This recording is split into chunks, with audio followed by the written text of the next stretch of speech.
Assalamualaikum warahmatullahi wabarakatuh. Perkenalkan, nama saya Siti Mardati Labiduari, NIM 211052025. Saya mahasiswa dari IAIN Sultan Amai Gorontalo, Fakultas Ilmu Tarbiyah dan Keguruan, Prodi PGMI kelas 2A. Pada kesempatan kali ini, saya akan menyelesaikan tugas administrasi pendidikan, yaitu mereview sebuah film Bollywood yang berjudul Tare Zameen Par yang dirilis pada tahun 2007 yang dibintangi oleh Aamir Khan. Yuk, langsung aja kita mulai. Film bercerita tentang seorang anak yang bernama Ihsan. Dia ini adalah anak yang masih duduk di kelas 3 SD. Ihsan ini adalah anak penderita diseleksia atau anak yang kesulitan dalam belajar. Jadi di kondisinya yang sekarang, Ihsan masih belum bisa baca tulis dan menghitung. Dia lebih tertarik pada hal lain daripada mengikuti belajar mengajar di kelas. Di sekolahnya dia jadi anak yang tanda kutip paling bodoh, karena selalu dapat nilai paling rendah di kelas. Di rumah dia bukan anak satu-satunya, dia punya kakak laki-laki bernama Johan. Beda dengan Ihsan, Johan adalah anak paling pintar. Hampir semua mata pelajaran dia mendapat nilai yang terbaik. Bertolak belakang dengan Ihsan yang selalu menjadi terbelakang di kelas. Ihsan memang tak tertarik dengan pelajaran sekolah. Dia lebih tertarik untuk bermain dan menemukan sesuatu yang baru di luar sekolah. Suatu ketika, Ihsan berkelahi dengan tetangganya yang bernama Rajit. Rajit kesal karena Ihsan melempar bola ke arah yang salah, sehingga permainan Rajit dan teman-temannya berhenti. Gak cuma marah-marahi Ihsan, Rajit juga memanggil Ihsan dengan sebutan idiot. Keadaan pun makin tenggang sampai mereka berantem. Ihsan mendapatkan luka di kepala, sedangkan Rajit dapat luka gigitan. Hal ini pun membuat Ihsan kesal karena gak di sekolah, di lingkungan tetangganya ia dapat perlakuan yang sama. Ketika pulang ke rumah, ternyata emaknya si Rajit datang ke rumahnya ngemolin orang tuanya Ihsan meminta tanggung jawab karena si Rajit luka-luka. Padahal situasinya pada saat itu, Ihsan juga mengalami luka yang sama. Bukan ngebela anaknya, si bapak malah langsung nampar Ihsan karena bukan sesekali ini saja Ihsan bermasalah. Bahkan si bapak mengancam kalau sekali lagi Ihsan buat masalah, ia bakal dikirim ke sekolah asrama. Di sekolahnya Ihsan seringkali dimarahi gurunya karena tidak bisa mengikuti pelajaran dengan baik. Pernah sekali Ihsan disuruh bacain satu kalimat, tapi dia tidak bisa membacanya karena menurutnya huruf-huruf yang ada di buku tersebut menari-nari. Ihsan mengatakan hal yang sejujurnya. Memang seperti itulah yang dilihat oleh penderita diseleksia, tapi gurunya menganggap Ihsan lagi ngelawak di kelas. Ibu guru ini terus saja maksain Ihsan buat baca dengan benar sampai akhirnya. Karena nggak tahan dibentak terus, Ihsan cuma ngedum gak jelas. Ya karena hal tersebut, Ihsan pun dikeluarkan dari kelas. Karena Ihsan yang tanda kutip berbeda dari anak yang biasanya. Dia pun kerap dibully oleh anak-anak di sekolah, bahkan teman-teman sekelasnya. Setelah jam pertama, dia memilih bolos pada hari itu dan pergi berkeliaran di jalan, melihat sekitar, pergi kemanapun dia mau, melihat apapun yang dia suka. Di rumah, Ihsan memang menunjukkan ketertarikannya pada seni dan dunia hewan. Dia juga suka melukis, menggambar, dan bermain. Pada malam hari, dia bercerita ke kakaknya kalau dia bolos sekolah pada hari itu, dan dia tidak takut sama sekali. Bahkan itu menjadi pengalaman baru buat dia. Dia pun meminta bantuan kakaknya untuk menulis keterangan absen palsu karena dia bolos pada hari itu. Keesokan paginya, di sekolah gurunya mengadakan ujian matematika dadakan yang membuat Ihsan pusing. Bukan main, baca aja nggak bisa, nulis juga nggak, ngitung apalagi. Jadi dia mencoba untuk mengerjakan soal matematika dengan imajinasinya.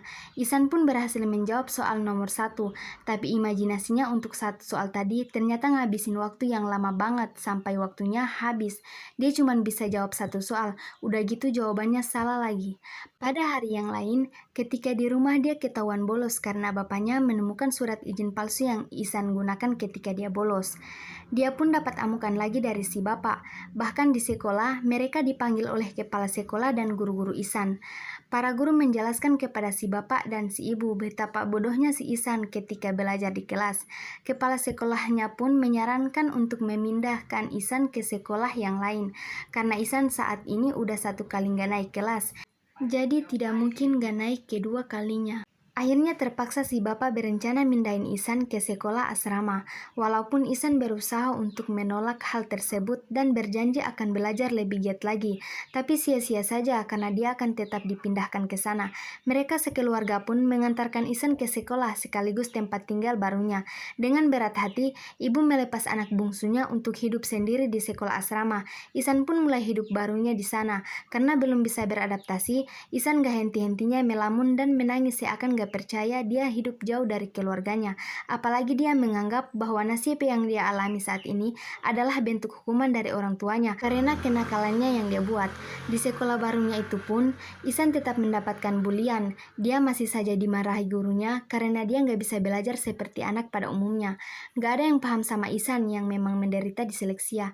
Di asrama ini dia seperti terpenjara di dalam sebuah lingkungan yang gak mendukung. Setiap hari, Ihsan hidup dengan bulian dan kemarahan. Apalagi keadaan udah berbeda dengan yang dulu. Saat ini kehadiran ibu dan kakak laki-lakinya yang biasanya memberikan kasih sayang padanya udah gak ada. Hal itu pun membuat Ihsan stres dan merasa tertekan. Kunjungan orang tua setiap hari Sabtu dan Minggu pun gak mengobati kemarahan Ihsan pada nasibnya yang kerap dipanggil bodoh dan idiot. Pada suatu hari, sekolah kedatangan guru kesenian baru bernama Pak Nikum. Kehadiran guru ganteng ini membawa aura yang berbeda untuk sekolah ini. Metode mengajarnya sangat asik dan fun. Baru hari pertama saja, dia langsung dekat dengan murid barunya. Tapi tetap aja Ihsan belum lepas dari stres yang dialami selama tinggal di asrama. Sehingga waktu Ihsan lebih banyak diisi dengan merenung dan melamun. Ditambah lagi ketika ibunya menelpon dan mengabari kalau mereka nggak bisa datang pada hari Sabtu nanti karena menghadiri pertandingan final teknis yang kakaknya ikuti. Hal itu membuat dia sedih dan gak ngomong satu kata pun. Pada suatu hari, Panikum melihat Ihsan di depan kelas, mengamati Ihsan yang selalu terlihat ketakutan dan tertekan. Dia pun menanyakan pada teman sebangku Ihsan, yaitu Rajan. Rajan pun bercerita kalau Ihsan anak baru yang ingin pulang ke rumah. Dia juga menceritakan kepada Pak Nikum kalau Ihsan selalu dihukum karena gak bisa ngikutin pelajaran. Jadi Pak Nikum berinisiatif mencari buku tugas Ihsan dan akhirnya mengetahui bahwa Ihsan adalah anak yang memang punya kesulitan dalam belajar atau diseleksia. Panikum ini adalah guru yang memang memahami anak-anak karena dia juga mengajar di sekolah luar biasa, tempat anak-anak kurang beruntung, di mana dia di sana udah terbiasa menghadirkan keceriaan untuk anak-anak dan untuk membantu Ihsan dalam keterpurukannya dan juga untuk lebih memahami Ihsan. Panikum pergi ke rumah orang tua Ihsan dan bertanya semua hal tentang Ihsan. Dari sana si ibu menjelaskan kepada Panikum bahwa Ihsan sangat mencintai dunia seni seperti melukis.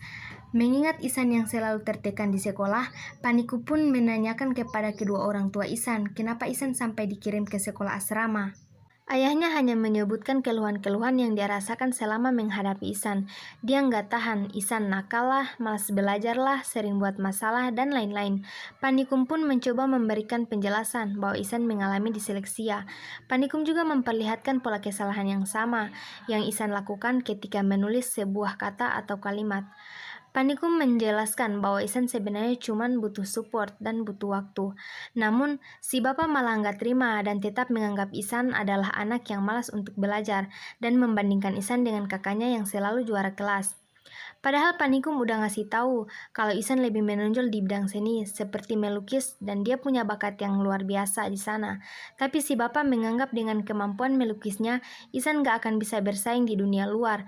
Mengirim Ihsan ke sekolah asrama adalah solusi terbaik karena gak ada alternatif lain. Mendengar hal tersebut pun, Panikum jadi kesal karena si bapak hanya memandang dunia luar sebagai arena kompetisi. Ketika Panikum pulang, si ibu pun menangis memikirkan kata-kata Panikum yang mungkin ada benarnya juga. Keesokan paginya, ketika di sekolah, Panikum menceritakan sebuah kisah tentang anak yang gak bisa baca tulis, tentang anak yang melihat huruf dan angka menari-nari seperti orang yang berdisko.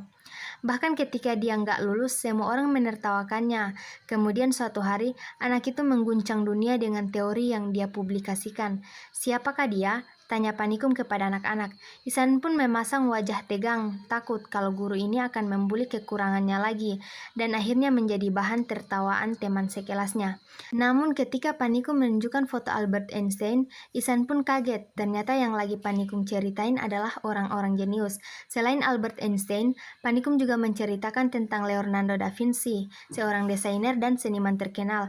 Di dunia, Panikum juga menceritakan orang populer lainnya, seperti Pablo Picasso, Agatha Christie, Walt Disney, Thomas Alva Edison, yang semuanya punya persamaan, yaitu mengalami diseleksia ketika masih kecil. Setelah kelas selesai, Panikum pun ngomong empat mata dengan Isan, kalau ternyata ketika Panikum masih kecil pun dia mengalami diseleksia yang sama seperti Isan. Pelajaran Panikum hari ini membuat Isan kembali bergairah untuk menjalani hari-harinya di asrama.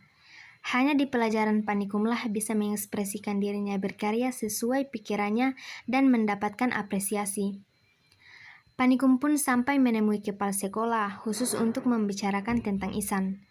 Kepala sekolah bilang bahwa banyak guru yang mengeluhkan tentang Isan dan kayaknya Isan lebih cocok disekolahkan di tempat yang khusus, seperti sekolah luar biasa. Tapi Panikum langsung bilang kalau Isan adalah anak yang punya kecerdasan di atas rata-rata dan berhak untuk berada di sekolah yang normal.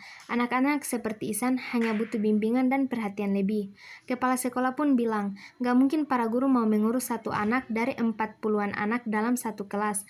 Panikum pun berkata untuk pelajaran lain mungkin bisa diabaikan apapun hasilnya, karena setiap anak pasti akan punya bakat utama.